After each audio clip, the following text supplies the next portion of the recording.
We're live? Okay, we're live. All right, may I please call to order the meeting of Ulster County Industrial Development Agency. Today is August 5th, 3:10 p.m. May I please have a pledge of allegiance? Have everybody say. We should have the roll call first. I Pledge allegiance to the flag of the United States of America and to the republic for which it stands, one nation, under God, indivisible, with liberty and justice for all.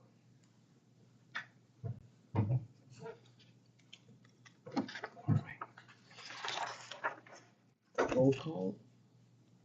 Costa Bahal present. Rachel Silverman. Present. Stephen Kelly. Present. Thank you both. And I should read the mission as well, right? The mission of the Ulster County Industrial Development Agency is to advance the job opportunities, general prosperity, and long-term economic vitality of Ulster County residents by targeting tax incentives, bonding, and other assistance to foster creation and attraction of new business and the retention and expansion of existing business. All right. So may I please have everyone review the minutes and perhaps we can approve them? Motion to approve. Second. All in favor? Aye. Aye. Thank you. Motion approved to approve the minutes from the meeting on July 2nd, 2024. Mhm. All right. So we don't have public comment, I believe, here at least, and nothing, okay? Executive session, I don't think we need one. All right. So main discussion we need to have is all business, and there are two new business items. One is enforcement of late fees, and second is potential creation of energy task force if we agree to that. And if we do, we can make a recommendation. On the old business, and I'll look to Hillary as well. Hillary and I discussed what we had discussed in the last meeting, and we also had a meeting in person with Kai, who is from planning department and works immediately under Dennis, if that's the right way to say it. Mhm. And we discussed at length, I believe, and unless I'm mistaken, and we'll tell you about what the discussions were, but I believe the discussion and the thought was in agreement to what we were generally talking about. He did have a few perspectives on certain percentages and more details that we can discuss, but in general, there was alignment, I think, in terms of how we should be thinking about potential policy for and the UTEP, etc., as it relates to the matrix Okay. for housing policy. Now we can go in details if we want, and then there are these two pages that. So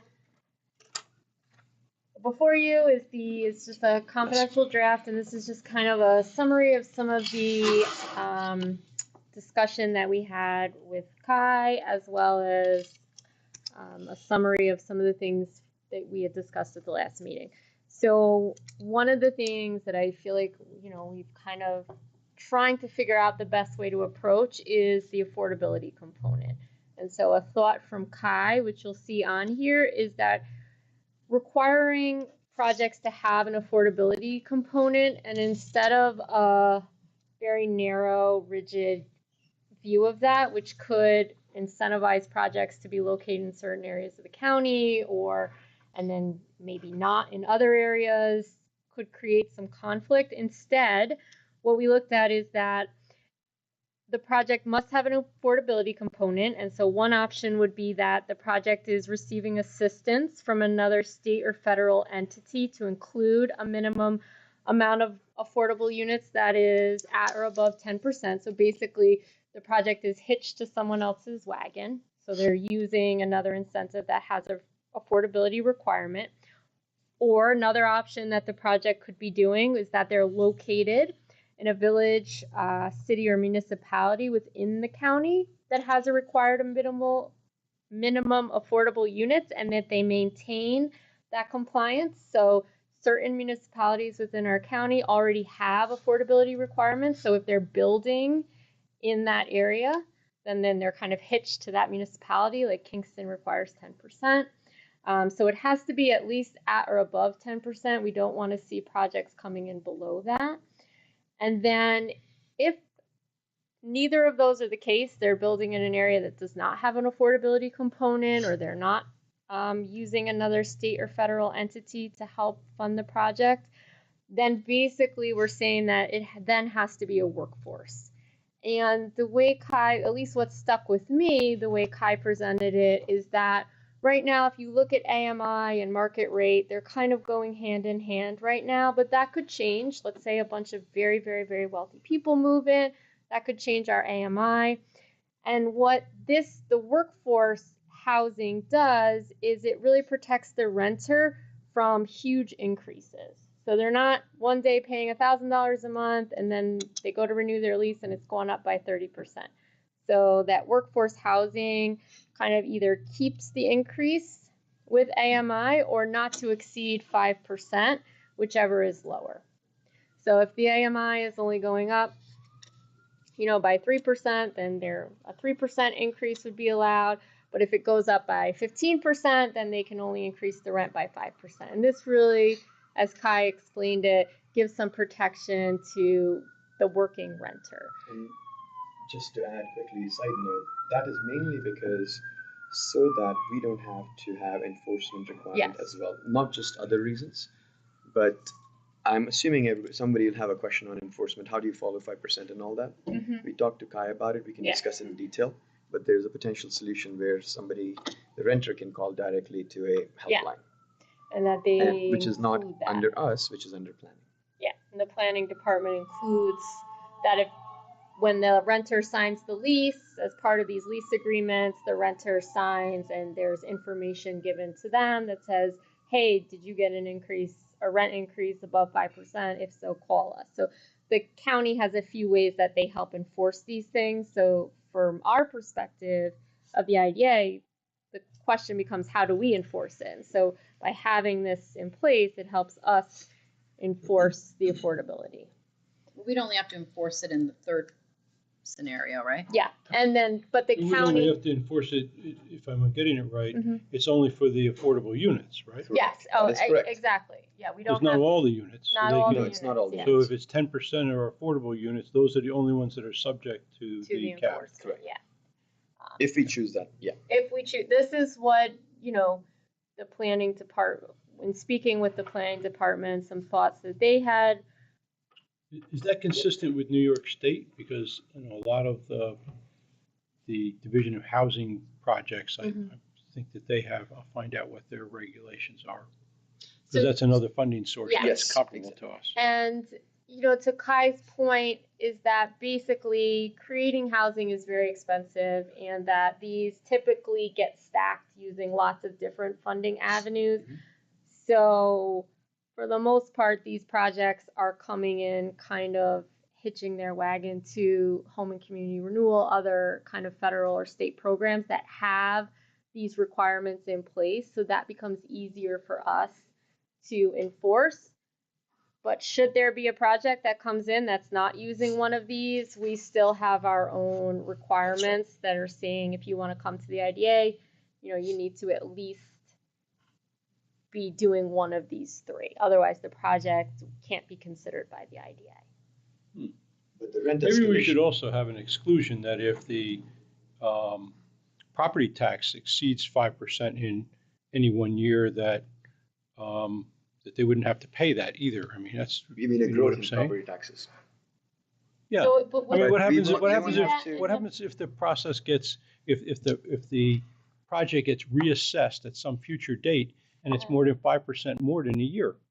I mean, wouldn't we think that taxes would be a pass-through? Well, we could probably work that out in the pilot agreement because we're abating the real property tax. Until a certain point, and he's saying when it catches up, what if it's... Well, then more than that, matter. It'd be market rate. It'd be market assessed. Yeah, it'd so go market rate once the pilot's over, and we can... So during the pilot, no matter what they do to taxes, right. It won't matter. It won't matter to the tenant, but it will mean that the owner will end up having to eat that. Does that seem fair? During the pilot. Well, during the pilot, they wouldn't, because we would have... We're abating those taxes. Yeah. We're abating the real property tax as part of their Well, we usually abate it on a graduated Gradual schedule. So Right, during construction, 0, right. yeah, well, the land tax Land only, tax. but yeah. And then once the newly assessed value comes in, right, then like usually, let's just say the first year they pay 10% of the newly assessed value, and then the next is 20, and 30, 40. On a 10-year pilot, it's usually graduated 10% each year. So to your question about the city though, that relates partially to that too. Mm-hmm. You can also have a 10-year plus 5-year, which used to be J51 abatement in New York. Yeah. And so you can have progressive taxes as the time passes, or you can have simply 0 up to a certain number of years and then prorate it in the next 4 years or 5 years, and the 15th is full or something like that. And some other IDAs have done that. Yeah. So we're not prescribing how we would limit ourselves as to being whether one or the other of those Not yet. So ways? we Or does that come later in this document? so we'll have to have that, Mm-hmm. but in terms of just affordability itself, Yeah. there were 2 points. One is that there has to be a certain threshold, and having another entity that already has that metric, so Kingston having a 10% requirement, let's say, would be a good metric. And if we want to add additional points, we could provide, ask for 15%. If you do 15%, then you have more points. However, not to confuse matters, but what Hillary was talking about in terms of municipality, let's say there is a municipality that doesn't have a certain requirement, Right. right? So we need to have our own base case as well, because otherwise we'll be asymmetrical to one municipality versus the other. Because then one municipality wouldn't be able to get a pilot. Correct, because it's more expensive to do Yeah. it there. They wouldn't be able to get a pilot? Well, let's say I was coming in, I'm Joe the builder, and I'm going to build in, I don't know, one of the municipalities that does not have an affordability requirement. Right. And if we require an affordability requirement, but my vision doesn't have that, then I may look to go to, let's say move it to Kingston that does. And so we just don't want to do anything that could be seen as unfair to the region as a whole. And that's why we created, if you're not using another entity that has for funding that has an affordability requirement, or you're not building in a community that has an affordability requirement, then we're still requiring you to, meet, I guess, the needs of the working class people that then still aligns with our mission, which is workforce. And then the second part of that, just for a second, and the second part of that same dynamic is, so one is reserving a certain amount of units. The second is the AMI threshold. Mm-hmm. And so those are 2 components to that particular point. Yeah. But please continue. I just want to make sure I'm understanding. So the way you just phrased the third bullet is that we'd still be requiring that, but is it also fair to say you can still come to us for the pilot because we're giving you the option to sort of meet this on your own? Yes. Right? So, I mean, I know it's the same thing, but semantically one is a positive, right? Yes. Correct. Yes. So, okay. Thank you. Okay. Yep. So you can still, as opposed to saying. You can still be eligible. You can still be to eligible. bring your project. Yes. And I think to Steve, to your point from the Okay. last meeting, is that I think if we become too prescriptive in the amount of units that are required to be affordable, that, someone has to pay for that, basically putting that rent on sale. And so how do we make sure that we're getting what we want as a community and not shifting those costs to other areas to put units on sale that then could potentially have a negative impact or unforeseen impact that where it becomes, the math doesn't add up for the developer. Well, yes, Well, returns we will will- be skewed. 10% is whatever the number is, the developer has to plan around that. Exactly. It has to be standard So- for the county. Yeah. If they're going to have affordable units, 10% of them means that the other 90% will be market rate, Exactly. and they'll have to charge enough to make up for whatever they lose, if they lose anything, on the 10% that are below market. And so if we were to require 20, even though they would get a pilot at some point to help offset those costs. It's not going to be forever, and as the cost goes up each year, how do we make sure, that they can still make the math add up on, is this project worth me investing in? Well, on the other side of it, though, if we have someone who wants to do a higher percentage of affordable, say 100%, Yeah. Then we would probably give them a 100% pilot for some period of time while they had that in place. And That's an interesting idea. But at the same time, we do have to have other things that we will discuss. So one would be environmental factors. There are several other factors on the matrix they still have to maintain. Just because it's 100% affordable, we will still need to have certain thresholds. So we talked to Kai, I can't remember the institution's name, HCR. Housing and community Correct. renewal. Yeah. Housing and community renewal. So they have certain metrics that we can go by as well. Yeah. So not in terms of, not to stray too much, but the discussion wasn't just about certain points, but also a comprehensive policy that is inclusive of other perspectives. I think I'm okay with that. All right. With the affordability component, that if we're going to fund something, it will have an affordability component, Correct. a minimum one of 10%. Yeah, a minimum of 10%, and then if they're really coming in, which he said, I got the impression from Kai, and correct me if I'm wrong, Kai, that because housing is so expensive, most of these projects are being hitched to other funding streams. Right. So that chances are, most they're going to either come in, it being required based on where they're building or based on some of the other funding streams. And then if perchance none of those are happening, then we're requiring from a workforce perspective. And Kai felt that if we did something like that, that we're really covering our basis on the affordability component. And also from a funding stack standpoint, the sources that you're talking about, we will know in our source and uses table in the application. Yeah. Are we incentivizing somebody unnecessarily when they're already getting an incentive? So we'll have our checks in place too. That makes sense. And I think, from our perspective, and I know Joe is not here, but my understanding from Joe is that it's not so much how you stack the project, it's are you meeting the but-for clause. Correct. So even if you've got money over here from this pot, like let's say the county has their, I forget what they're calling it, their housing incentive. Housing incentive pool. Pool. So even if you're coming to that, if you're still meeting the but-for clause, you can still come to the IDA.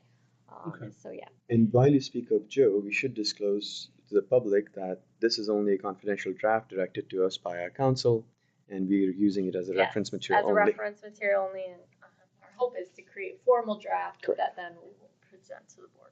Okay. Okay. So the next point that again is kind of a summary as well as things that we discussed is, so now in order to come to the IDA, before you even get to the matrix, we're saying you got an affordability component, and then other required eligibility criteria would include compliance with our local labor policy.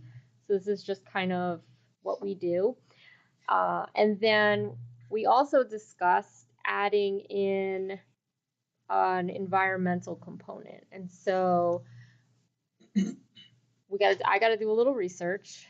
But basically, if you're getting funding from some of the other state or federal entities, they have specific requirements on environmental building standards that are set. Their own, or they're referencing No, they're state referencing state requirements. State funding comes with significant. I don't think we should do that. Okay. And I will tell you why.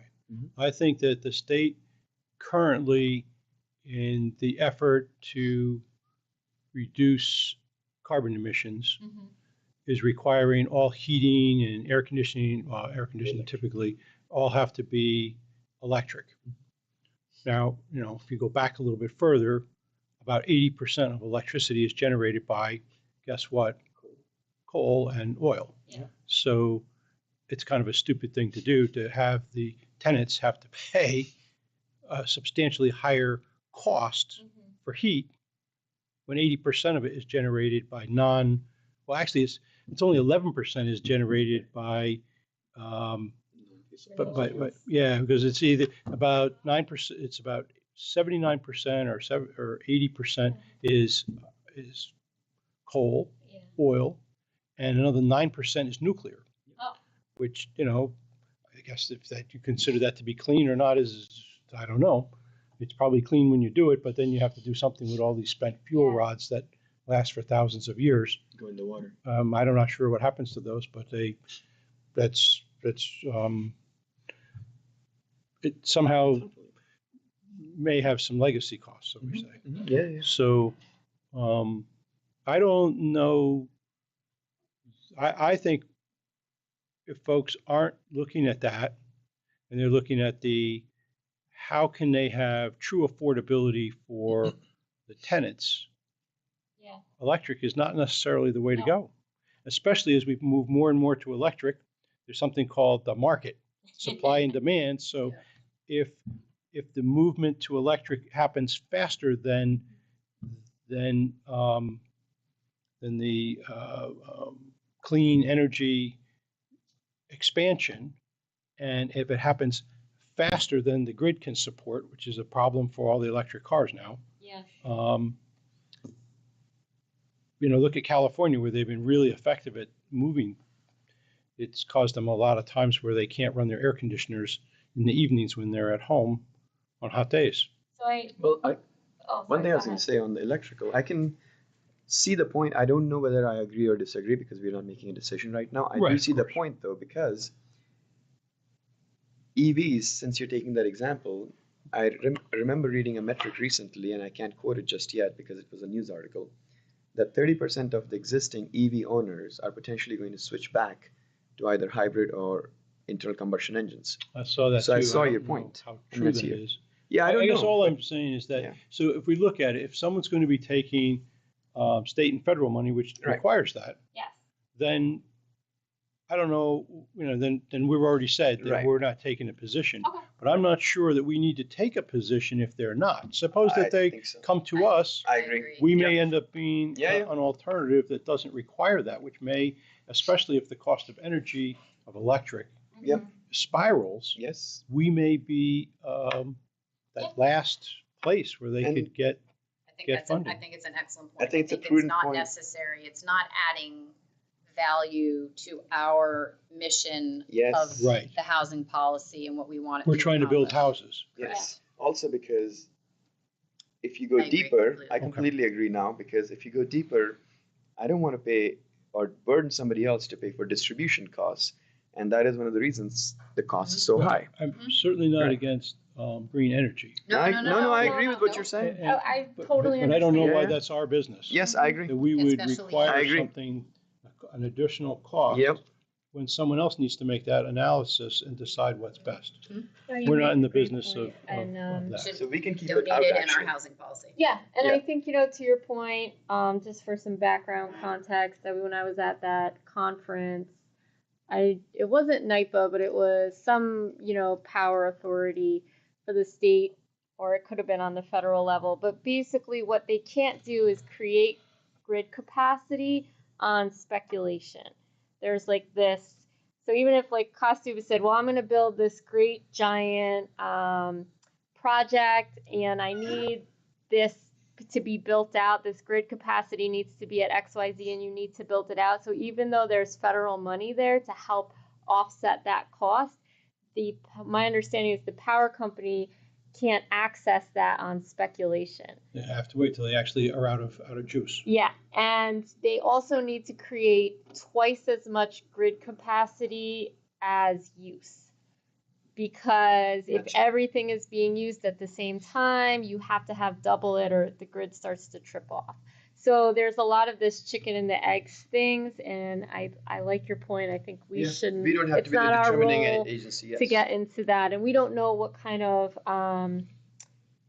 we If don't they have want to a. use electric, that's fine. Yes, exactly. If they please, want it to, just sure. is not part Yes. of our It's not, criteria. it shouldn't be part of our required eligibility. And if you have New criteria. York State funding, it already asks It's for it. already So you have there. to match Yeah. that requirement. Right. All right, so that one I'll take off, and then the other piece then in order to be eligible right now, as our matrix and our policy stands, in order for a project to be eligible, it has to score 6 points.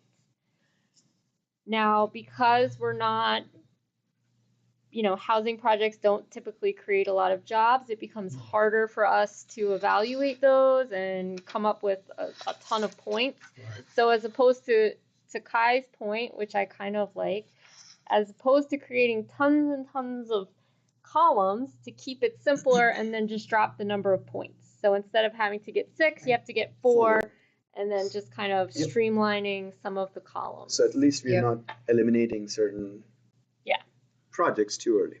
Yeah. Potential projects. Yeah. And so now, so assuming they get 4 points, that would be at least getting 1 point from each column, which 2 of those are pretty much going to be required. The 75%, labor, that's required. And then I think by nature of the project, you're probably going to at least have 2 jobs. So 2 of those. So then we kind of say, all right, well, now you have to pay living wage and you got to use 3 vendors. And so that's really kind of that basic pilot. Now we can make this a little more aggressive. We could make it a little easier. This is where 75% of construction workforce can. When you say regional labor, that means labor unions, right? No. Regional labor, this is an IDA policy that we already require, but for some reason we continue to award a point to it. So they're going to get that point because we require it no matter what. That's what we use low-key Brill for, and we monitor that. So if we have a local company that gets used in it, that counts whether they're a union shop or not. Counts whether they're union shop or not. That sounds fine. Ulster or adjoining. Yes, it's an adjoining. We have it all in all the. And so we're going to maintain that policy. Yeah. And then the 2 to 5 jobs, most housing projects are going to create that number of jobs, and where we kind of, I guess, require the project to step up is that we're then requiring those wages to be over a living wage. Mm-hmm. And then they also then have to use the 3 vendors as another way to score enough points to get a pilot. So that's what we're kind of getting from them. So if they're going to get, there's up to 5 points that could be scored on line 1. So you have 3 vendors. You could get 3 vendors, and if you're within a half a mile of public transportation, you could get an additional point there. Okay, so that would be 4 points possible there. And then what? That would be 2 points. So you have to use the 3 vendors. We have a vendor policy as well. 3 vendors is 1 point. Right. And then the quarter mile of public transportation is 1 point? Yep, so that's a total of 2 points in that category. Okay. You get 1 point in the construction. You'd get a point if all your jobs are over a living wage, and then you'd get 1 point if you create between 2 and 5 jobs. And then you would, assuming you have an affordability component, you're then going to at least qualify for your project to be considered by the IDA. And then if you're doing the affordability, the 10%. The 10%, yep. Now we could create another column where if we start to award more points if you have a more affordable. The only kind of push and pull with that is that typically the more the affordability is, the more likely they are to be hitching their wagon to other funding streams, and does that create any kind of possible unfairness? I don't really think it does, because we're going to defer, we already said in the top thing, if it's receiving from a federal entity, we should probably include a state entity. I think I have state or federal entity. I apologize, I didn't read it properly. Just my and then, so if it says that, at or above 10%, I mean, I would say we've already taken care of it. We don't need another, we can't count it twice. We can't count it twice, but if they go to 20% or 100%, then we could create another column. How about if we gave that 2 points? Yeah, so we could go in the 2-point column. Because that way, if they're getting money from somebody else, and we're the last dollar, the but for, we'd give them more points, because we'd want to do that, I would think, if they're getting money from, urban development or some other place.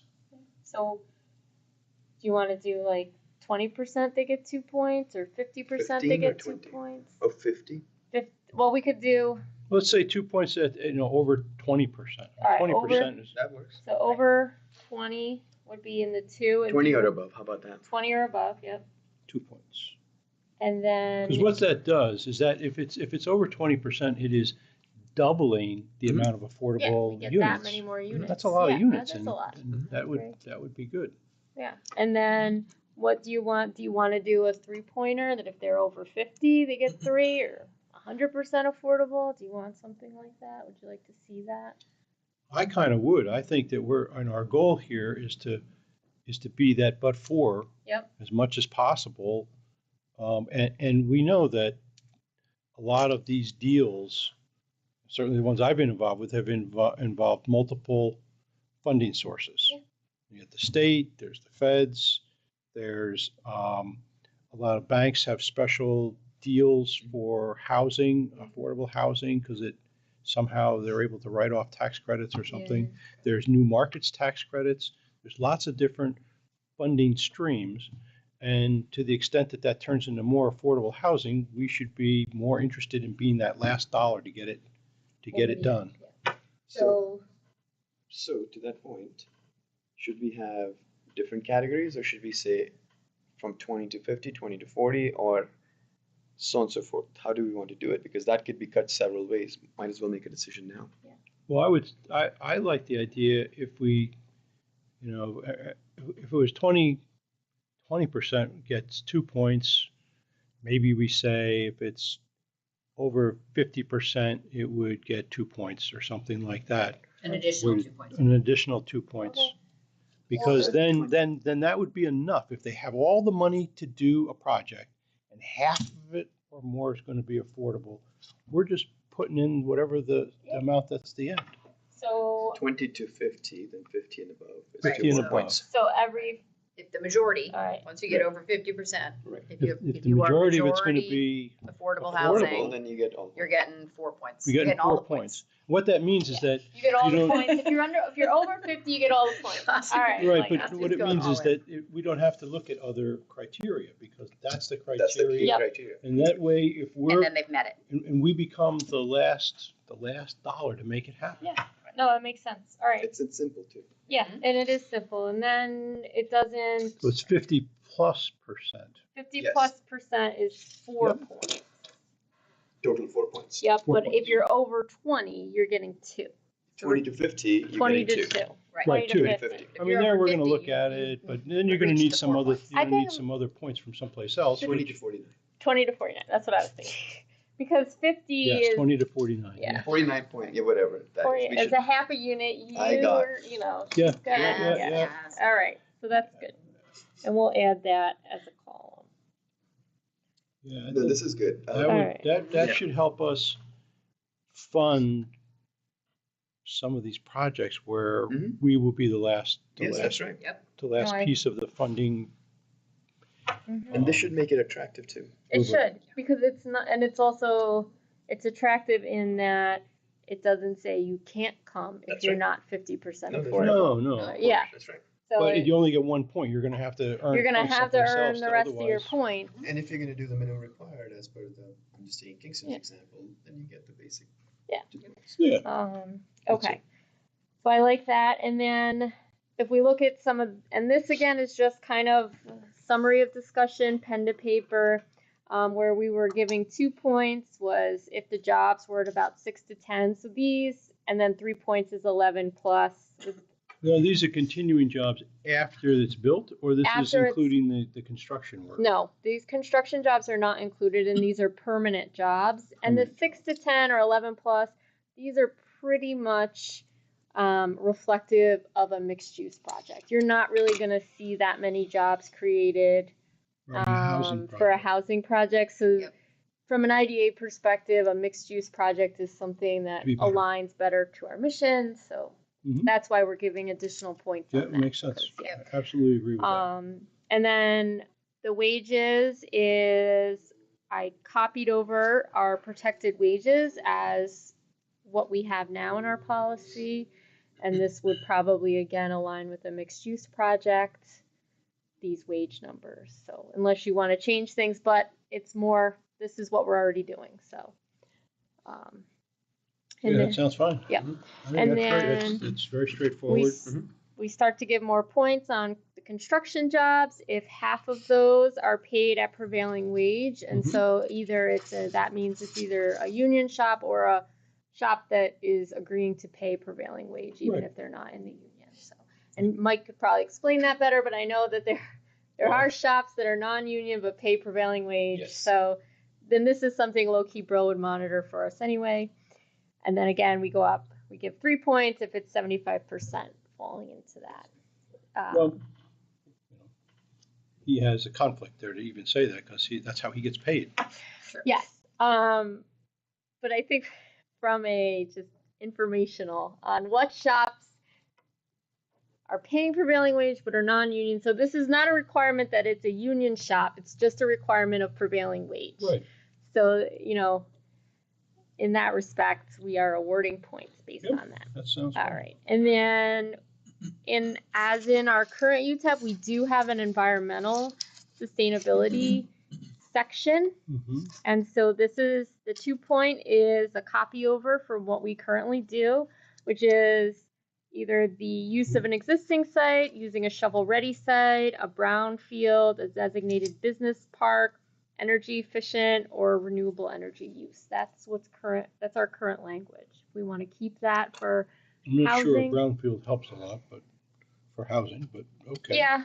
I doubt we'd see a lot of that, but Yeah, I think it depends would on keep it why it's highly consistent. dense. Yeah. I think we just keep it because it's consistent. consistent. Yeah. Yeah. consistent. Yeah. But I don't think we'll see a lot of those. Agreed. And then I think the third one was just again something I added. I'm not even sure I remember what. Oh, United States EPA has if you look on their website, they have all these different building standards, and some are mandatory, Mhm. and then some are voluntary.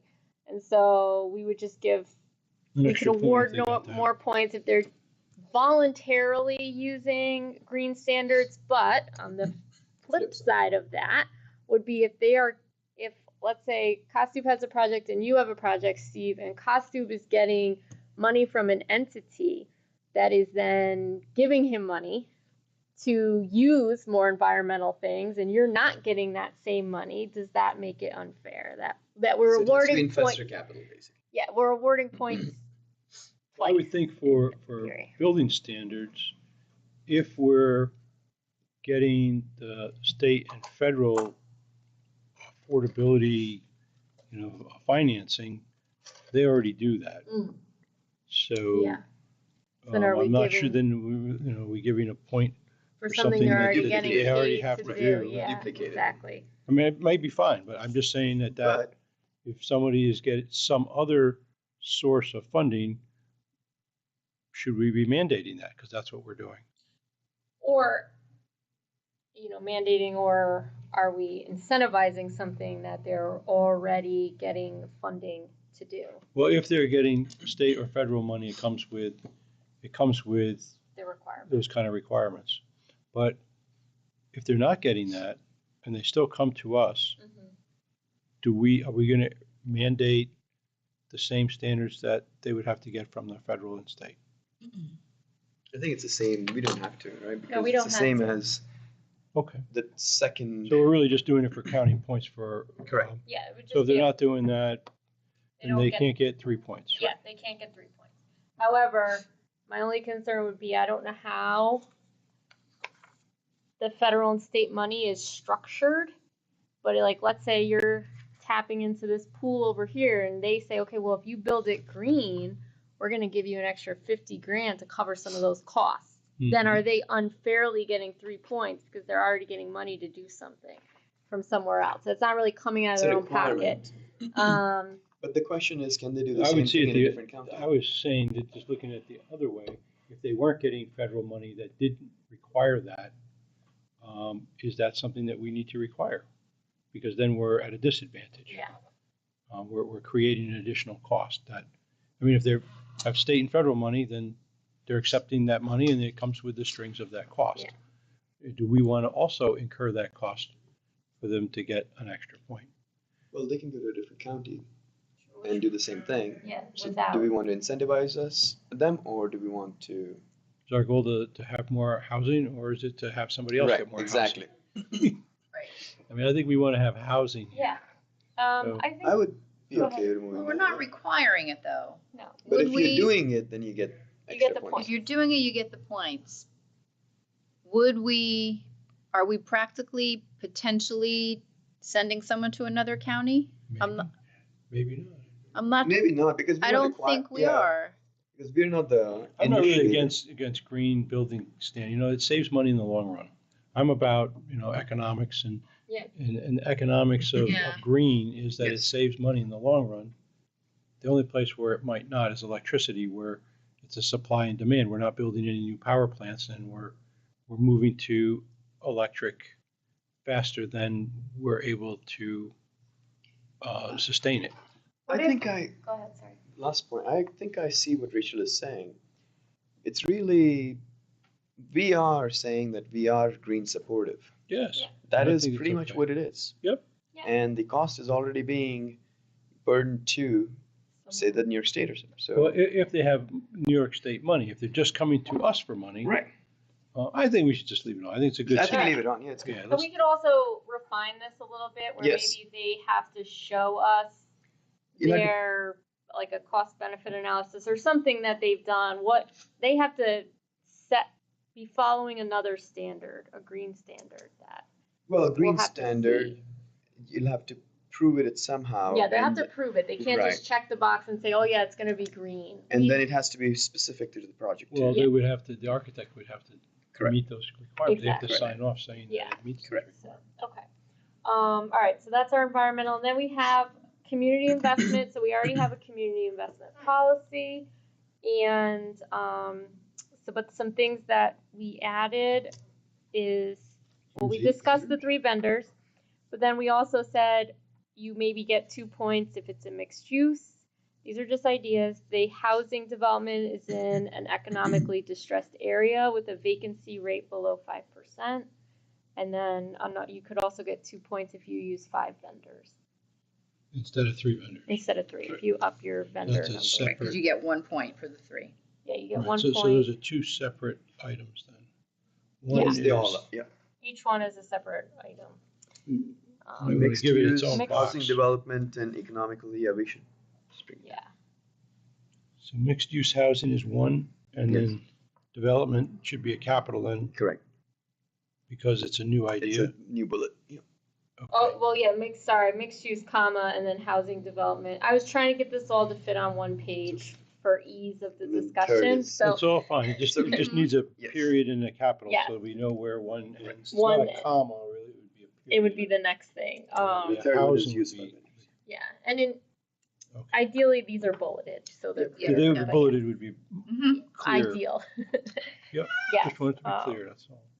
And All right, I then, think I'm yeah. fine with that. That's And this would Yep. encourage across the county, counties that are economically distressed or have, a tighter housing market where the vacancy rate is very low, that those projects could, potentially earn more points. right. Investing percent of investor capital Yep, of the project into infrastructure. with the community So benefit. community benefit, those are things like parks Yep. and things like Or that. even like sewer and water, if you're Sewer connectivity. upgrading sewer and water, and that the community benefits from those upgrades. So if it's more than what your project needs, Yeah. or if you're extending a pipe out to a place and others could tap Exactly. into it in the future. We thought, especially if that's coming out of the investor capital and you're not getting a grant for that, we thought that that could be something that the whole community is benefiting. So if there's, the project's going to have to pay for it. Yep. So why does we have to say, when you say investor capital, why Well, would because that some of the money could be coming from, for example, let's say an infrastructure grant? source or grant. So we shouldn't have to award this. We So- wouldn't give them Right. points for that. We would give them only points if Correct. they're going to put their own money into it. But Correct. I would use the other side of the argument is if the project doesn't get done, Right. then there's no community benefit, right? Well, from that standpoint, yes. So And do we want to make sure that I would just argue that if we're going to expand a sewer line that others could tap into, there's a community benefit that's pretty substantial. Yeah. Because those are expensive things to put in. Why would it have to be only paid for by the investor if the project pays for it through a amalgamation of different financing sources? Why would we care that where the actual money came from? So, and how would we even be able to delineate it? well, I think the amalgamation is fine. It's just that a certain percentage, so let's say we require 10% investor cap, somehow that they're also ponying up to the cost of this, which if they're doing that, likely some of that is going to be coming from their own investment. But let's suppose that their plan is to build these things. They're a developer who builds affordable housing, and then they sell it to somebody else to operate it. So then you're adding the investor is going to get out. So we can change that language. I think the point was just, let's say, and I'm making this up, the city of Kingston gets a grant to redo all their sewer lines and whatever. And then this project just happens to kind of be maybe part of that grant that they're writing. And they're not touching their own dollars. The municipality went and they got that grant. And it's not coming from the project itself. So why should they, Yes. if they were, see, They're just building in an if area. they were just taking advantage of somebody else's grant, then it isn't them who's involved with it. So But what I'm saying is I would say that if the project infrastructure produces a community benefit, I don't think it matters where the money came from. As long as it was their money. It doesn't have to be their investor money. Yeah. This is their money. It's If the their project, money. if the It project has to be pays, part of the total capital It of has the to be, project. it has to be project money, but it Project doesn't have to be investor money. Yeah, Right, that's what I that's just might- wrong. yes. The investor is definitely because you the can't wrong really way. tell, if you have, Yeah. if you have a multi-million-dollar project where it has 10 million comes from the feds, 10 million Yeah. comes from the state, and we're going to put up 10 million, and then where's the investor's money? Yeah. They're going to put in $1 million. What if the infrastructure cost more than that million? How would we know that it was really their million Right. and it wasn't one of the other ones? I think the point is, what we'd like to see is that you have a vision for a project. It doesn't have the sewer to support it. You're going to go get this grant and stack this money to redo the sewer lines, and that's going to have a benefit. So it's the project that's initiating the community benefit, not that the project is taking advantage of what that community has planned. Yeah, I So, totally agree with that. yeah. That's a different. Nomenclature, I I might think have we been could write it a confused. different way. I mean, Yes, definitely and I rewrite would it. say that if the project was able to create a infrastructure with a community benefit, Okay. Yep. because it's different if the project is taking advantage of some other community benefit and it's not adding anything. It just happens to be. And sometimes the community, the county, state, whatever, to incentivize, will invest in an infrastructure upgrade. They sometimes We're do. not giving a point for that. No No. points for that. It's if you, like, let's say you end up putting in whole new traffic lights and things to make it safer. Right. Or you put in a park that everyone can access, or walking trail, whatever it is, but it has to kind of come from the project. So From the excess, I will have to find the language, but in Yeah, I think excess that's- of I can, certain funds that we can. yeah, we can have It Joe describe- work shouldn't on be that a about little the bit. funds. It should be about the project generates community benefit that's tangential or beyond what it needs for its product Yeah, itself. but it should be measurable in that Yes. if they just put a stop sign at the end, they don't get 3 points for that. It should like, oh well, we put a stop sign, so yeah, it should have some real community benefit, and that's why we were thinking the percentage. But there's Buildings that accrue to the community, like community centers. Yeah. A lot of times, the Mhm. developer will build a building that is community centers used for seniors and, yeah, exactly. and programs for children, and they build the building. So Yeah. there's a cost for that. Yeah. Open space. Open space, all They those did that in New things. Paltz. and it took them years to agree on what they wanted the building for, and so the project, and where they wanted to put it too, that was the other problem. Because the developer said they would put it, wherever you want. Well, they couldn't, they argued over where to put it for so long that the size of the building shrank as the amount of money stayed the same and costs went up. Oh. So, So this leaves it open. So within Yeah. a defined period of time as well then. Yeah, so this would have to kind of be when you're coming to the idea, you kind of have to have that, yeah. well, in that case, the issue wasn't the No, I know, it developer. The was- developer said, we'll give you, I don't know, it was That's right. $400,000 of a building, and then, that got smaller as Yeah. it went along. And I think, to Kai and Dennis's points that they've been making is that the county has areas that they're kind of tagged for development, but they're lacking vital infrastructure like sewer and water. Right. And Right, so, we can get sewer and Density. yeah, water. so this would be a extended way there. to say, hey, Yes. you build in this area and you extend the water line or the sewer line, Right. you're gonna get a better pilot from us. So now Right. on that point, I want to go to the next quickly because it's Yep. kind of related. Do we need them to have 8 vendors? So Because that's the in last our- one is 5. That's in our current policy, so I Okay. just kept the vendor, but I don't even know what an Well, example look of at some 8 the vendors general would look like. contractor, 8 vendors is not that much. Every trade is a vendor. Yeah. So you're gonna have the excavating contractor, you're gonna have the Right. plumbing contractor, the electrical contractor, the concrete contractor. Each one of Yeah. So, those. but is a I don't different know vendor. if it counts if they're subcontractors. Right. I'd have to look at our policy, and what I've been noticing with the current projects that Low-Key Brill reviews is that the contractor is responsible for the subcontractors. So even though How would you have 8 contractors to build That's a project? vendors. No, they're, yeah, so the Those are vendors, they're vendors. And I don't know if, how the subcontractors, they count towards the local labor, but do they count as an additional vendor? I'd have to think look we should closer check at our that. policy for that.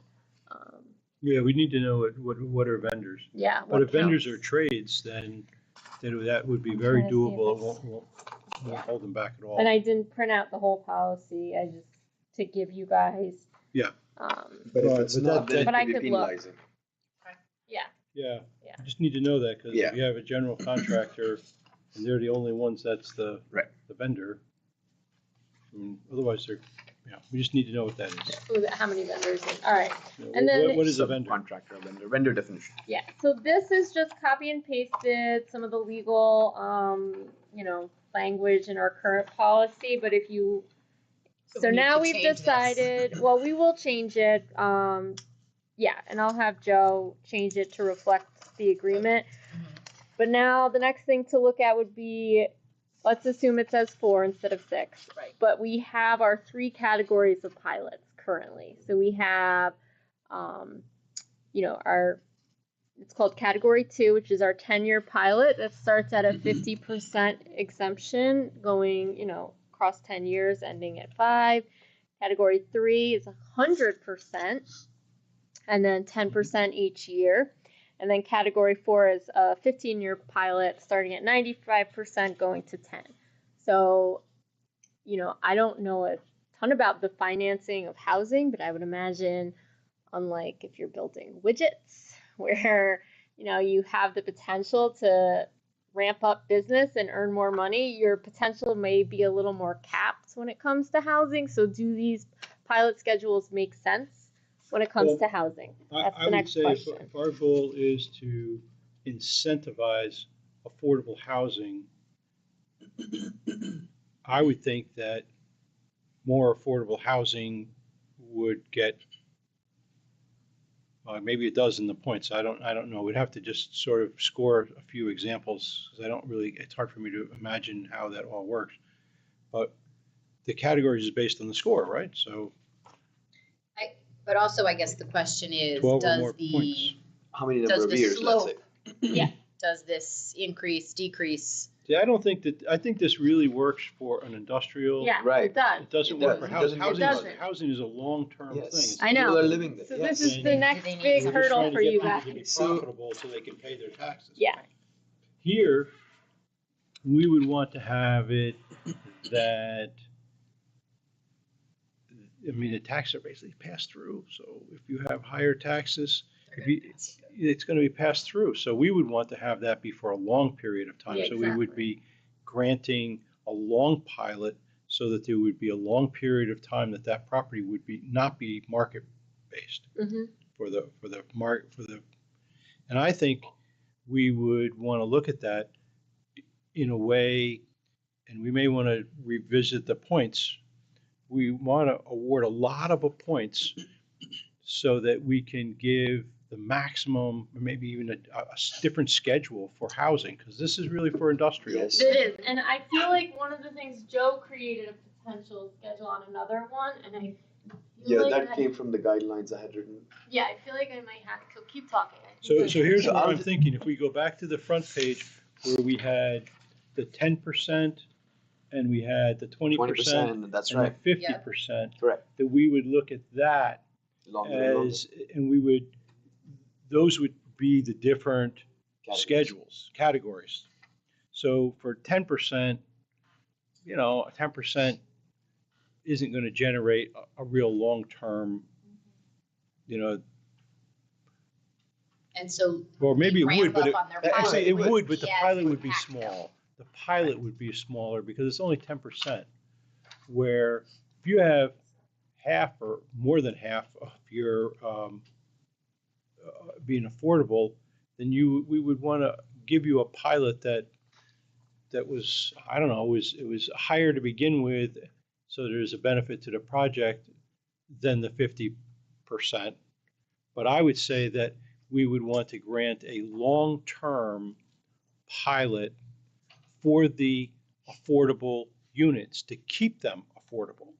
Makes sense. So that when we grant that, there'll always be a level of affordability, because the fixed costs, the operations cost, are going to get spread across all of the units, and the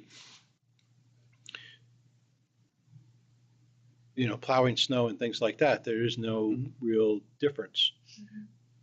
But the taxes are an area that, if we could keep those very low for the affordable units, that would be a real way to keep them affordable for a long time. So what if for an affordable project similar to, and it's not on here, I apologize, but we have another category that speaks to our senior housing or workforce housing where you get a certain reduction based on the unit number. So maybe we have like for, as opposed to every year it ramps up, it's each unit you get a certain amount off, and that we could have that as a flat across the Spreads. board.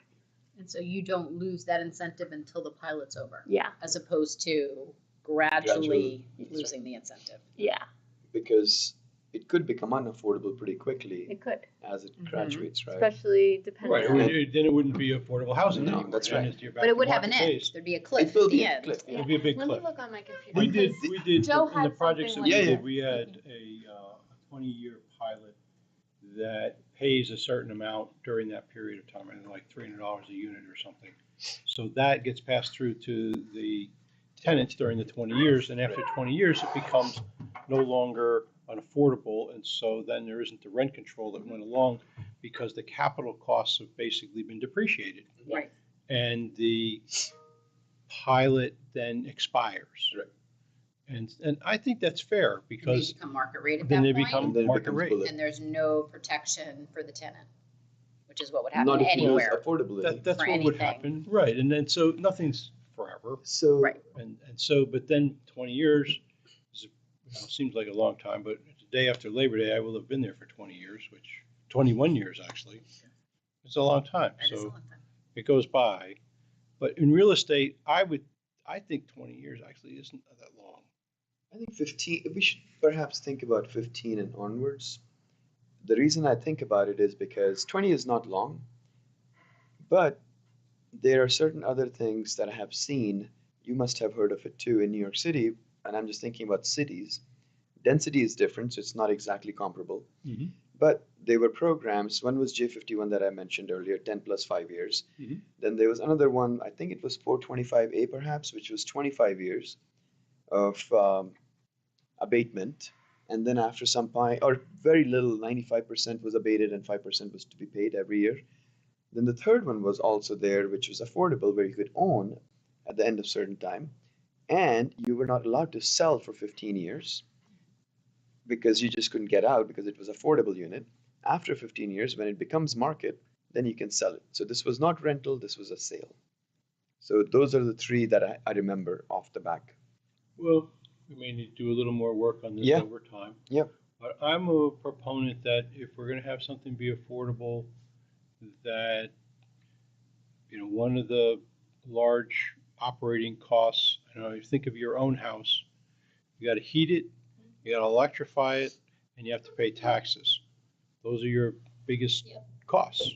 And so we're not going to have any way to reduce the electric or the heat. In some cases, that's the same number. The only way to have, the only place where affordability comes into after you've basically depreciated the capital is the pilot. That's the only thing that we can offer. Otherwise, there's nowhere to find savings. Can we ask a developer what their plan is? If they're given a pilot, we're going to keep it flat for 15 years or 20 years or whatever we decide. There will be a cliff. Can we ask them what their plan is at that point?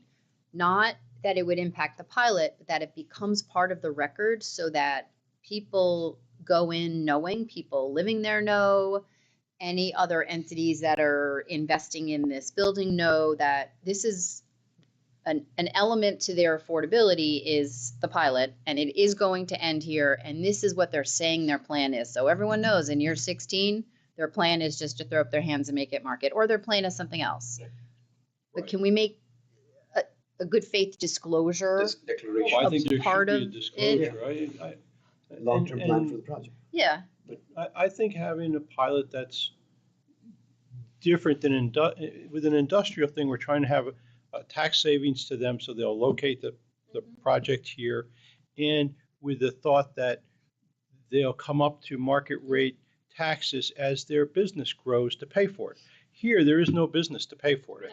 This is paid for by the people we're trying to serve, and to the extent that we have affordable housing, that's the only thing that we have to give them. We can't give them free electric. We can't give them anything else. And now I think So- a little more in my own head. I can see the reason for 20 years because from our discussion, what we were talking about, we were thinking, who is this for? Right. Potentially younger people, potentially. I'm just taking one example. And if they come in, then you're incentivizing to have them have a family as well. They're going to have a family. The child will likely go to school or college or leave the home after 18, 19 years, hopefully. And some kind of elongating so 20 makes sense. I think it'll look like a parabola. Yes, it will. That's exactly where I was So- going with it. It's going to have when folks are young That's and right. then when they're older. Yeah, because Like a it's like a bell U-shape. curve. Just got very hard. Okay. Inverted bell curve. I'm sorry. It looks like a U-shape. That is how I. That's better. Yeah, Thank you. U-curve, yeah. A U-shape. And so this is your working years. Right. So Right. when you're starting your working years, actually it probably does include this, you don't make very much money and a little help would be helpful. Yep. But as your career advances, you shouldn't need help. Right. And then when you retire, your income becomes fixed again, and we need to help you to have a place to live then. Yep. And that's kind our of what we're senior. trying to, for seniors. So Okay. these are our, we got, for workforce, it's people at the beginning of their career, and then seniors, it's beyond their career. We should have a page like this in our recommendation to the Yeah. board. And Here you go. this is what we're trying. No, it makes So- sense. It does make sense. And you don't have to use the word parabola. You No, definitely we won't. have to use the word. You parabola. But here's a thought. What if we, for longer pilots, you have to have at least, let's say, 25% or 50% affordability, and you get a longer pilot, and then something where, to Rachel's point of what the plan is, that maybe instead of there being an agreement, you have to agree to like workforce housing, so it doesn't fall off the cliff, but you stay at no more than 120% of the AMI. I don't know if we can I mandate don't think you can. what they would do at that cliff. My concern was more that everyone would be surprised. I don't want people Right. to wake up I think it's the in year communication 20 and aspect say, what was Yeah. the IDA doing? Right. Why Why did did they they not do have known this this to was us? coming? Yeah. And Right. we can say, Well, we but literally they made it ask- part of the record, what Part the of the plan record. was. I But think they in can year change 20. their mind. Well, if we don't have a flat, maybe to everyone's point, if we don't have a flat UTEP, right? So maybe once, let's say you get a longer UTEP, a 20-year pilot schedule.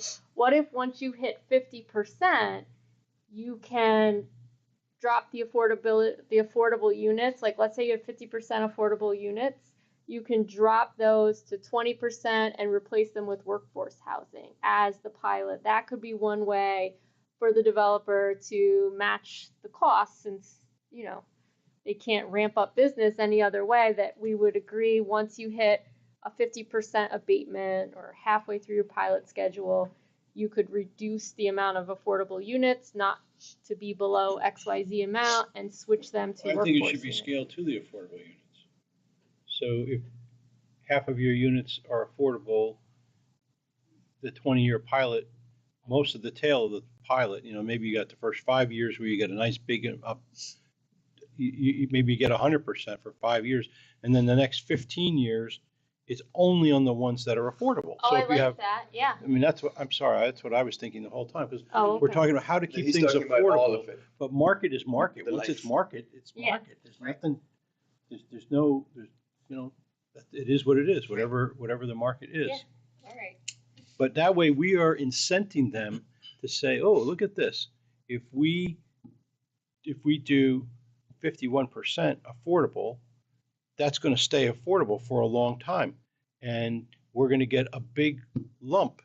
The 5-year, you know, the incentive on the front end will be higher because it'll be 50% at the front end instead of only 10%. 10%, nobody's going to make a decision on 10%. No. And so, and also 10%, we're going to be right back in I the agree. Kingstonian here, and I don't I want to agree. really be part of that. I I just agree. feel like Yes. that's not what, I want to build affordable housing that lasts for Yes, a the reasonable last. period of time. Nothing's forever, but No. to encourage developers to do that. Yeah. And I think the way, if we keep the matrix as what you discussed, anything that's the only thing they have to offer is the 10% is not going to score enough points, really. It is, Yeah, they're going to And it's- have to give us something else Yes. right. to It has get to stay with the a mission. good pilot. Right, I think, And to make it, and what's yeah. the goal? If we're going to do affordable housing, if we're going to end up with little affordable housing, Correct. then Yep. we'll be justly criticized. Yeah. And No, we talked about 10 to 20% already Yeah. in terms of Yeah. how this works. Right, and I would think 10% is pretty small. It is. It is. It is small. very small. But at least we're It's a starting point. saying, If you're yeah, participating that in we that, won't then- even look at it Right. unless you've done that. Right, absolutely, right. So, you know, you got to start. And it isn't affordable housing, it's not what we do. Yeah. Right. Yeah. And then, so just so I feel like maybe I'm just, there's just a lot. So if we have a pilot schedule, Mhm. right, that the affordable unit part, they can Stays get, all the way along. stays all the way along on just the affordable units. Yep. Mhm. Yep. So you have maybe that same step 10-year deal that you have in front of you Mm-hmm. is the units, the non-affordable units. Yep. And The then market- you're, then- Market, that's for the market rate units. For the market rate units, and then affordable units, it's going to be, is it 100% or are we giving 50%? well, it's the percentage of the units. Well, I mean, No, for- what's for- the I would say abatement that on those it won't units? It won't be 100% because the municipalities do have costs. Yeah. But it would be a fixed number, and we'll have to talk about what that number is a little bit, but it would probably be in the hundreds of dollars rather than in, Oh, you want to give a fixed number, not like 50%. I'm looking at an annual number. I'm thinking in terms of an annual number. I think a percentage, there's, that leaves an awful lot of flexibility for folks as they reassess things and things like that that could circumvent the goal here. So I would say it would be a fixed number for 20 years. So whatever that number turned out to be, it might, we could tie it to square footage or tie it to cost or tie it to something that we could then benchmark it against. But We know that whatever that cost is, the tenant's paying for it. You know, my So- apprehension though is with this dollar amount, the dollar amount today for $300, let's say, is much different than 20 years from now because the value is going to deflate quite a bit. Yes. So the incentive is not much greater. So in a way, The you're incentive creating a goes up. gradual. The incentive's Well, the other right. way.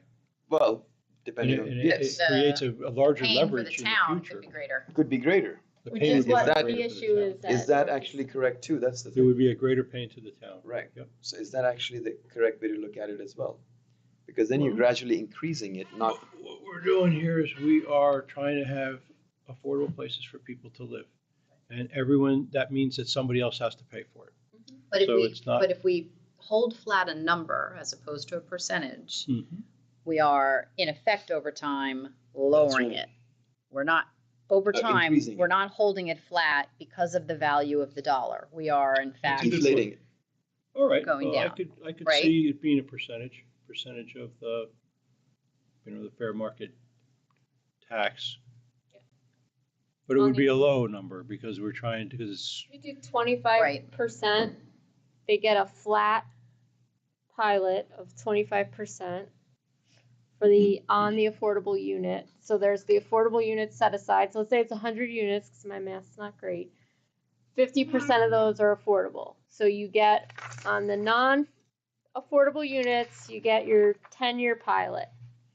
Ramp up costs, you can, help adjust that based on what you charge in rent. It gets passed through. right, you're gonna get 100% the Yep, first year, yeah. 90% and so forth. And then that could help you fill it up, deal with vacant units, things like that. And then on And gives the, you an incentive to build it here in Ulster County Exactly. instead of someplace else. and then on the affordable units, so the other 50 units, that you get, maybe you start at 0, and then once you hit 25, you stay at 25 for the remainder of the Yeah, it pilot. steps up to 25, goes up 5% a year. Yeah, and then we say that those affordable units get a 20-year pilot. Yep. So At then, that, Yes. okay, at a Base. maximum of with a maximum of 25% after 5 years, something like that. Should 20-year for affordable units. And then what if it's 100%? Should we have just a flat pilot for if it's 100% affordable? The only issue with doing this is the pilot for 100% affordable is that it doesn't then incentivize them to do anything else. What do you mean? So if I'm doing a 100% affordable complex and I know that I'm going to get a flat 25% abatement for 20 years, what am I? Think of it differently. Think of it as the tenant is going to get that abatement. Yes, but Yes, from but a not for how many developer, years? Developer doesn't care. well, no, but for the community benefit, there's no incentive for me as a developer to do any of these other things. Because I already know what my pilot is going. going I to know I got 8 points or Yeah, I know 4 points this for is that. what I'm getting 25%. I can't make it any better. I Well, can't make it any worse. Affordable housing, I may be wrong in this, but I think it's doubtful that we'll be the only funding source. We're gonna be I think Yeah, very definitely. doubtful. They're gonna be trying to get it from the state, from the feds. They're gonna try and get these bank incentives. And when you get to the end, we're the last. So we're just getting them over the finish line. We and are the but for. basically anything else on And an we're affordable squeezing to make project sure that it's is gonna stay irrelevant affordable. anyway. Correct. Okay. And we need to make sure, exactly, we need to ensure affordability. So for what do you want? What would you want a pilot schedule for a 100% affordable project to look like? It would look like, see, there, I think it should be, and I'm not really sure, I have to think about, what, I don't really know.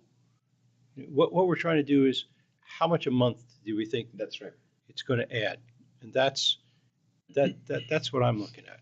So if it's gonna be, $100 a month, I don't think that's adding much value for affordability. And so, but I don't know, I've been involved in conversations with elected officials around this, and there's definitely differences of opinion. They look at it as revenue to them, and, they say that they want to have affordable, but they also who have their own goals that they have to keep up with. And there's different constituencies. You've got schools who will be very upset if in this parabola, you got the young families here who have lots of kids. Well, seniors don't have any, they have kids, but they're all presumably not in school. So another, just some background noise, is that for many 100% affordable projects, they have state resources to abate the real property tax anyway. So they don't necessarily need a pilot because it's like $4.85 or something like that. So they already have a way to abate the property tax. 45X. Is that what it is? So. So there's already and that they can go through the municipality directly for that. Well, then, And how does the town? I think we would say that if they did that, then they wouldn't be getting it from us. Right. Yeah, so they don't necessarily. There's no. Yeah, they don't. They would look if a at, let project them has decide that- which way they want to go. That's If they all come we with can us, give. Right. So Yeah. So I think Right. it would just be a way for us to, I would have to talk to Joe because I definitely know when I've spoken to a few other municipalities, they've indicated that they already have the tools to use taxes to incentivize these for 100% for project. 100% projects. So we yeah. won't get the 100% Right, project. so We we likely have- wouldn't, but I mean, So if we get to 50% projects. Yeah. 50% So I think is- that's- is- Mhm. Especially That's for, great. we're talking about buildings, Yes. these are going to be all apartment complexes. Mhm. So we have apartment complexes that are 50% affordable. Well, That's a big deal. yeah.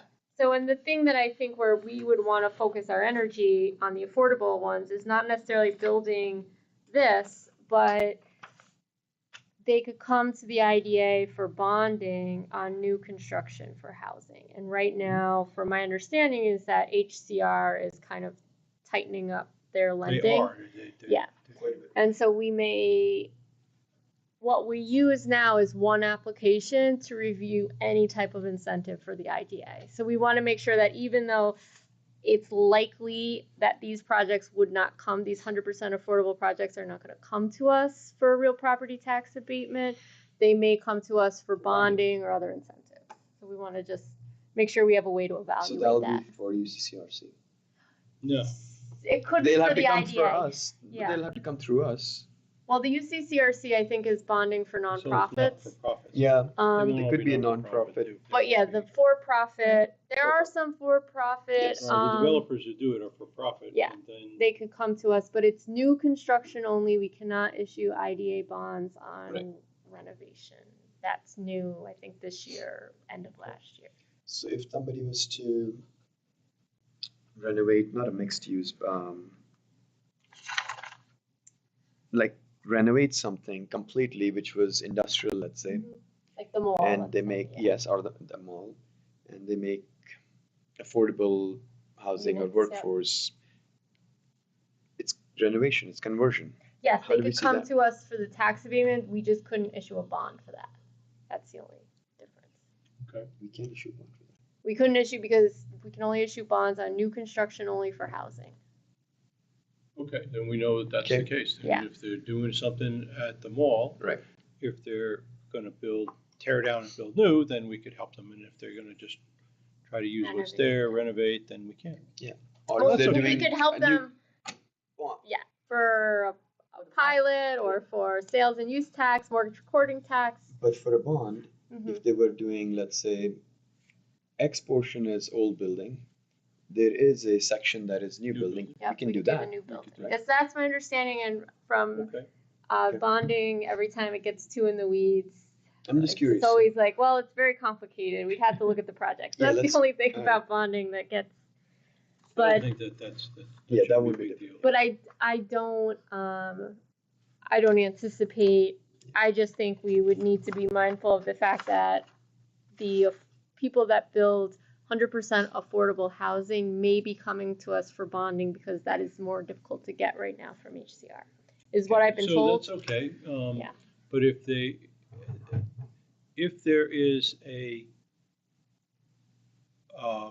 more favorable incentive Mm-hmm. from HCR, they could go to HCR and get that, say it's 100% affordable. If that's better than what we offer, then they should do that. Right. Oh, absolutely. And that's And the if they're thing. also But getting we, that, it then they doesn't don't have to come here. preclude us from having Correct. what we do. No. And we could grant that if Mhm. people want that. No. And- I and would then just if say it don't doesn't- get. If there's something better for Yeah. for the project, they should take that. They should, and I just think we shouldn't get like too hung up on it. That's Right, all, that's because why I Yeah, that's totally right. agree. it's That's right. something We want the that project here. we do, Yeah, we and do. we want to incentivize it, but we don't need to compete with something similar that No, they're already no, entitled no, to. that's right. So If yeah. there's some better deal, then they should take it.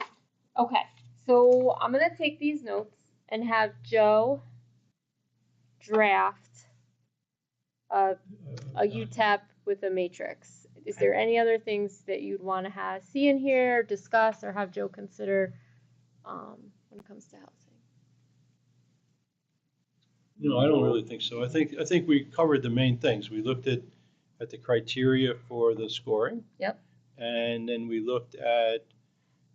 included in that what we would want to have as a vision for, not so much for 100%, but for less than 100% affordable units, and how that would impact what we could give them.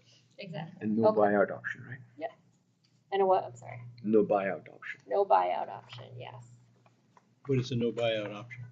So it means that, let's suppose Kingston, and I'm not going to use any, let's just suppose a municipality has a affordability requirement that the developer cannot buy out. So some municipalities will say, okay, well, you can give us $10 million and we will eliminate the affordability requirement.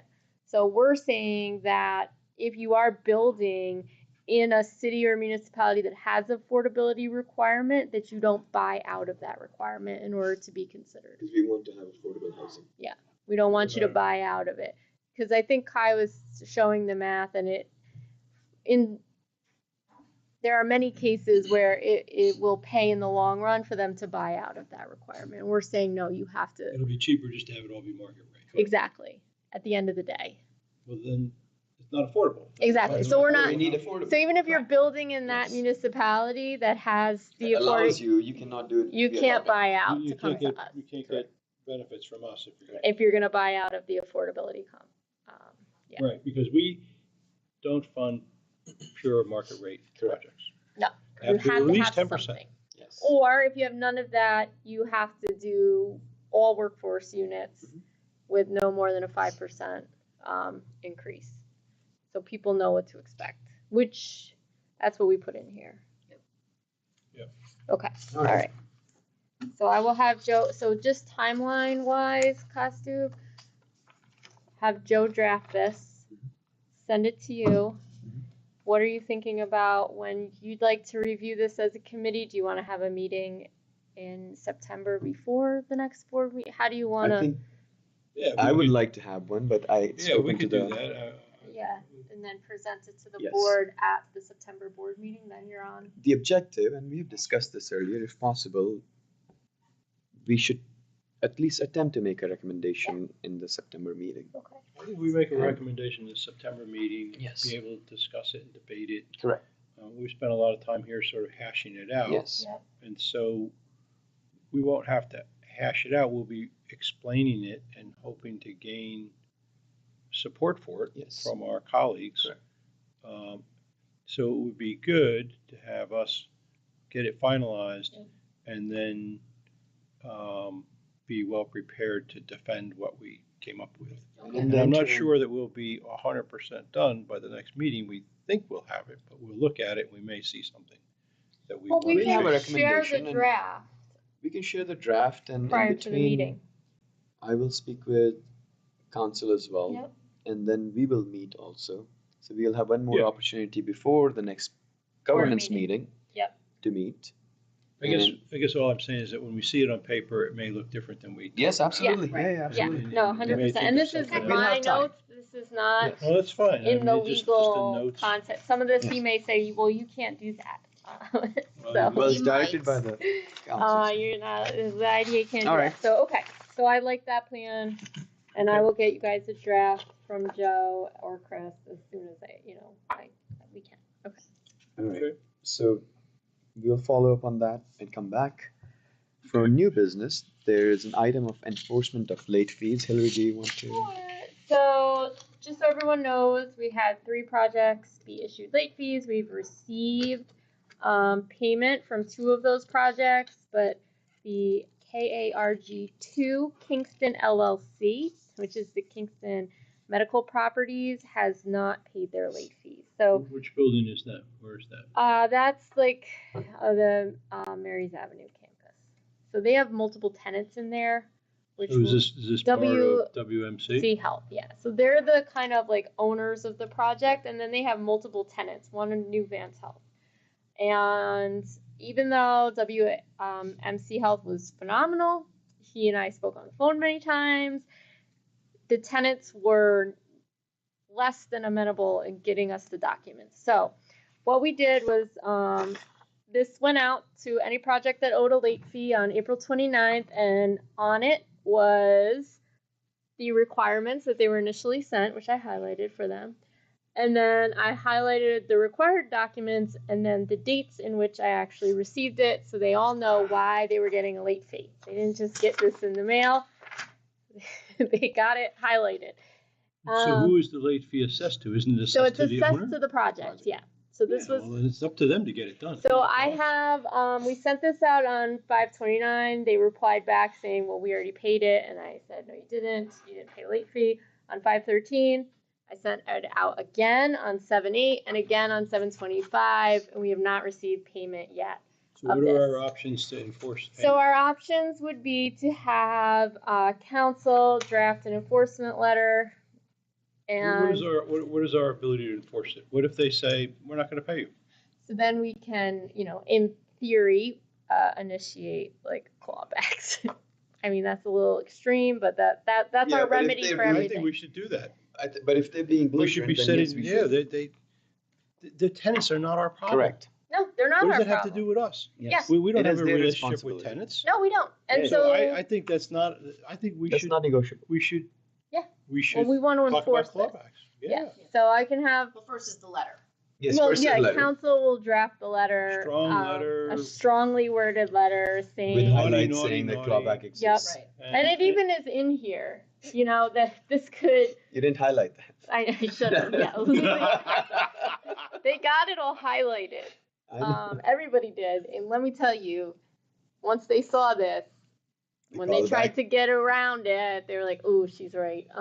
Okay, so it just said the UCIDA ability to provide future assistance to you or your company suffering clawback provisions and forfeiting benefits previously received. So our lawyer should Mhm. describe what our options are for clawbacks, things where we Yeah. can actually then sue them for real cash Yeah. and cause them a lot of aggravation.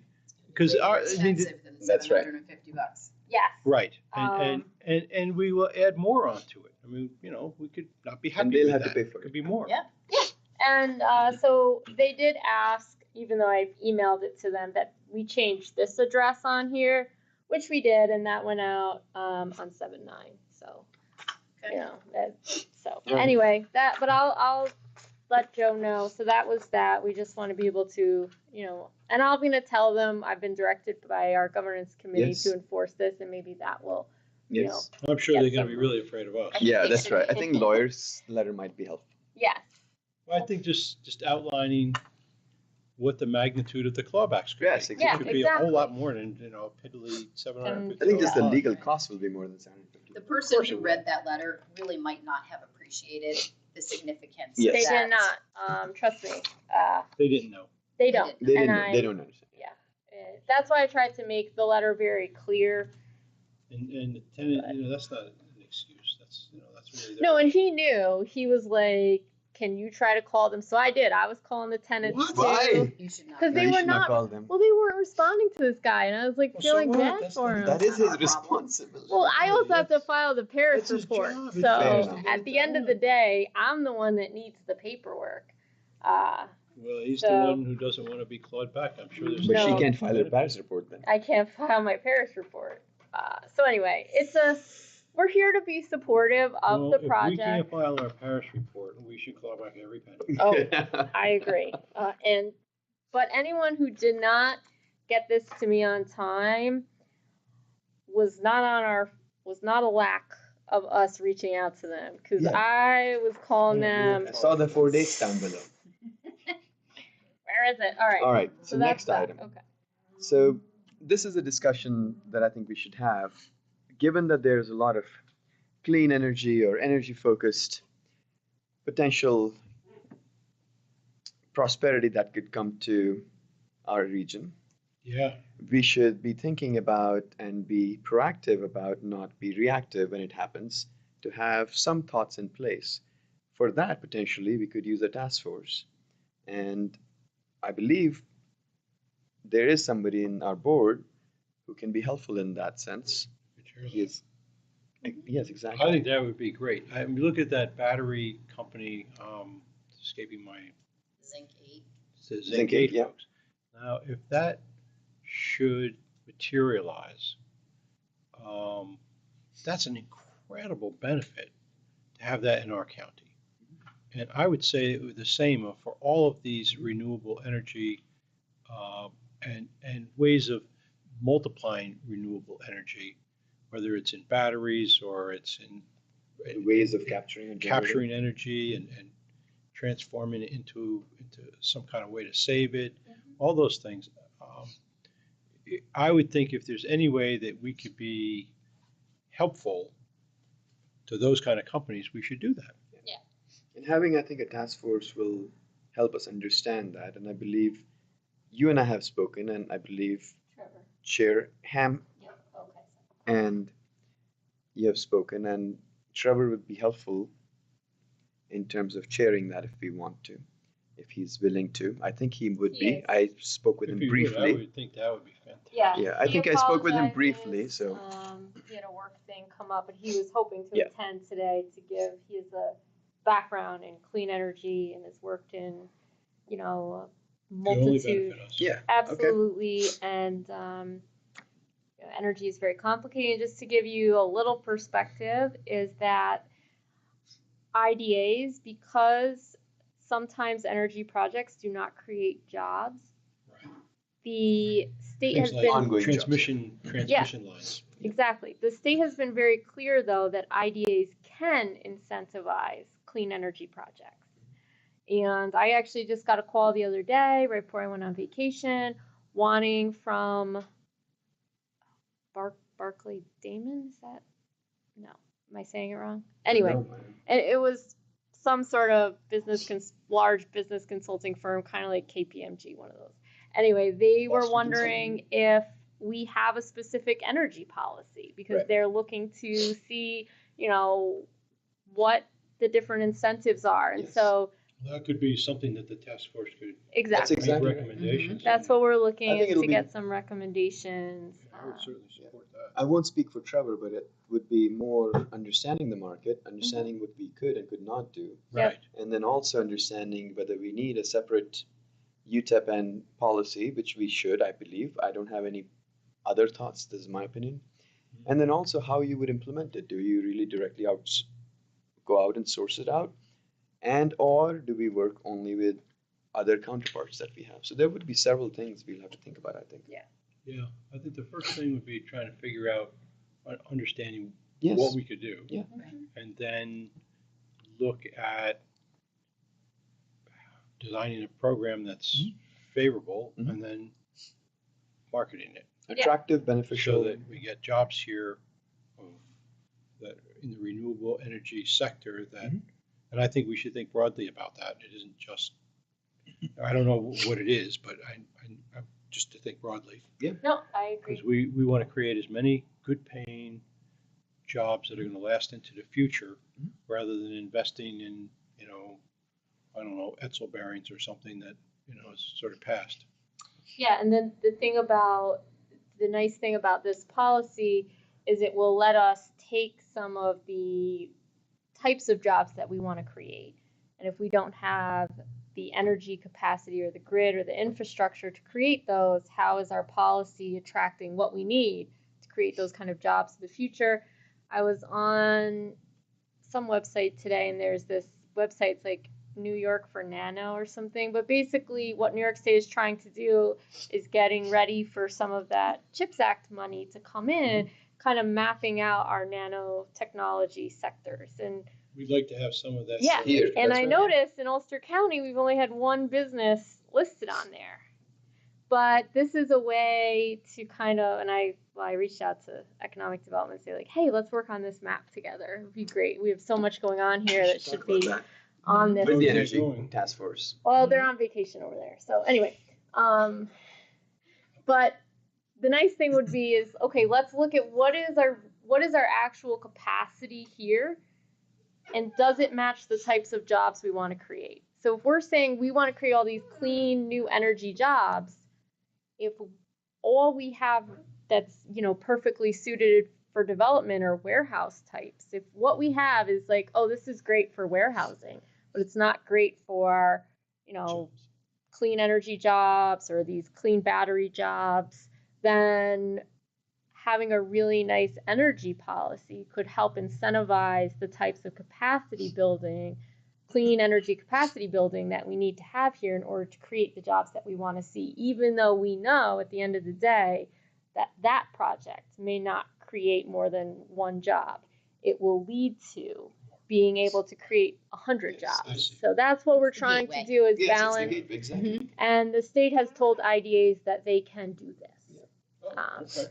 So, and I think one of the things is how do we make an energy policy that's clear, that's concise, that's forward thinking, that matches what we want with the county, and that will incentivize projects to come here.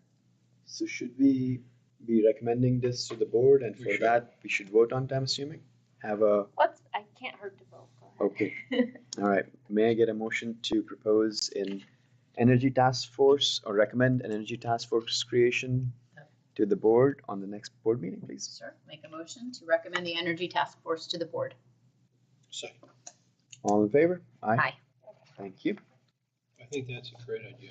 I think having a resource like Trevor, who Yes, exactly. is deeply embedded in that space, a space that I don't know very much about,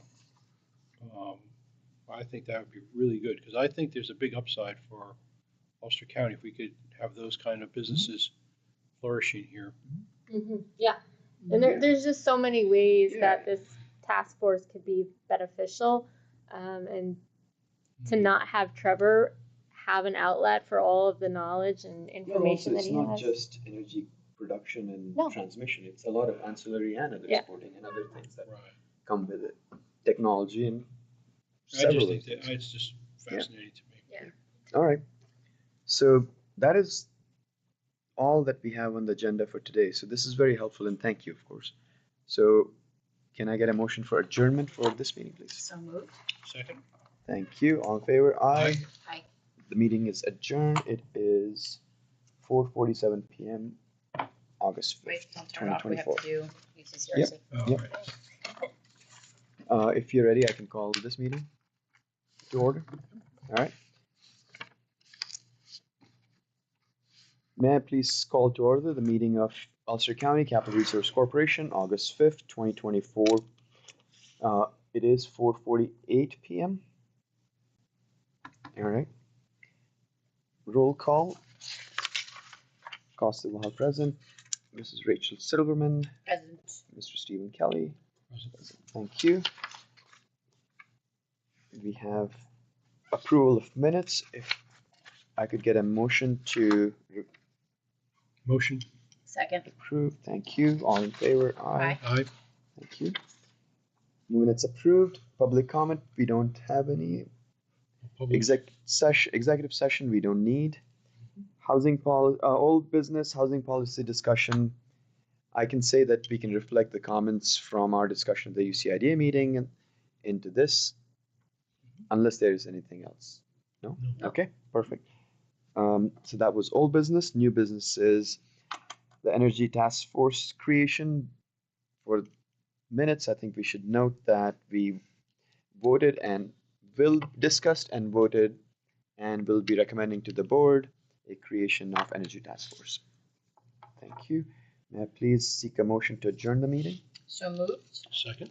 All in favor? Aye. Aye. Thank you. UCCRC meeting adjourned August 5th, 4:49 p.m. 2020.